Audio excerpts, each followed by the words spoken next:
जब पूरी हरी घास चर के भैंस तो उसके एक सींग पर ये पैर में रखता था और दूसरे सींग पर दूसरा रखता था।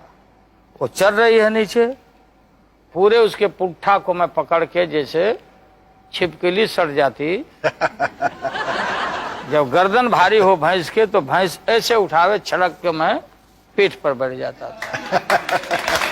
और वो पूरी भैंस को, एक बार ऐसी गलती हो गई, भैंस पैर बढ़ा दिया, मेरा पैर नीचे चला गया और ये पूरा का पूरा नाखून मेरा भैंस के नाखून से समाप्त हो गया। लेकिन आप तफरी के लिए, मनोरंजन के लिए क्या करते थे? गर्मी के दिन में चूंटे बड़े बड़े होते थे। चूंटा होता काला, जी, जो बहुत जोरों से बड़े काटता है। और किसी लड़का को, दोस्त को तंग करना है तो सोया हुआ है, चूंटा का पीछा का भाग काट देते थे, पकड़ के कान में सटा दिया। तो रात को हम सब बच्चे जुटते थे गांव में, सोने के पहले सो नहीं जाते थे, और एक दूसरे का कान पकड़ के झुंड बना के, चूंटा हो चूंटा मामा के घैलिया काहे फोड़ल हो चूंटा, अब पूरा कान ऐसे रहे। फिर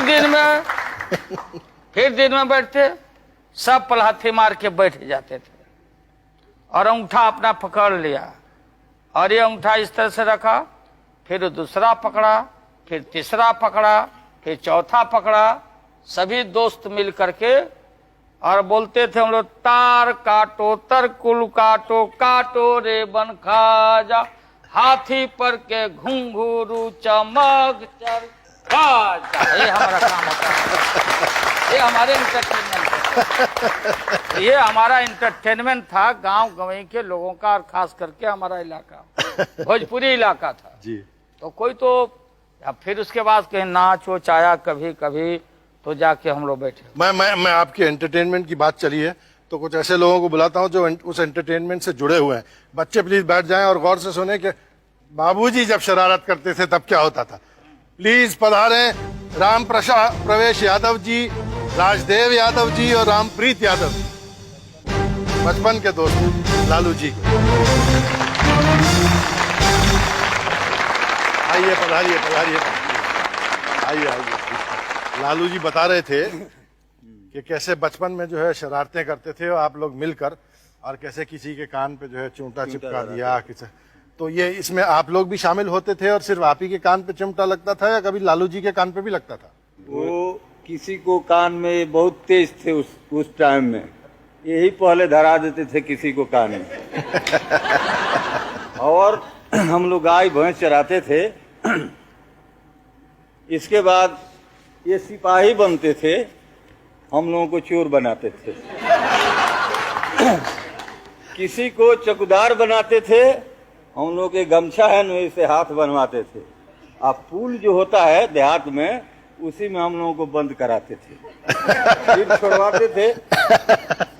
इसके बाद जब हम लोग कहे कि हम लोग आज सिपाही बनेंगे तो ये दरोगा बन जाते। तो ये लालू जी बता रहे थे कि आप लोग खूब बैठ के जो है दिन में कभी रात में खूब गाने वाने गाते थे, खूब संगीत होता था गांव का, तो उसमें से कोई ऐसे गीत वगैरह आप लोगों को याद है? हाँ, हमको थोड़ा याद है। हाँ जी, तो फिर फरमाइए ना। बेंगवा थे, का नहीं थे बोला। एक नाम बेंगवा रखे हुए थे, बेंगवा माने फ्रॉग। ये बहुत धूर्त था उस समय, इसका नाम था, हम लोग रखे थे बेंगा, नाटा था हमसे। वो पोखरा में छठ व्रत के अवसर पर जब गांव भर की महिलाएं जुटती थी छठ करने के लिए, तो ये तैरना जानता था, खड़ा होकर तैरता था, और हमको तैरने नहीं आता था। ये हमको कुआं में डुबा देना चाहता था। तो वो बोला, आए लालू भाई, ये लालू भाई आओ, इतने पानी है। तो हम उत्साह में चले गए, ये किनारे हट गया, हम गज से जाकर डूब गए। ये बात को छिपा रहा। तब ये हल्ला हुआ, सारी महिलाएं लोग गए, हाथ में हाथ लगा के तान के हमको लाए। उसके बाद आपने इनको क्या किया? इनका बढ़िया से इलाज किया गया। ये बहुत अच्छा गाता है। तो ये तो आप ही फरमाइश कर सकते हैं, हमारी तो बात मानेंगे नहीं। है तो वो गा के सुनाओ तो। खबरदार खूनी दरिंदों से रहना, खबरदार खूनी दरिंदों से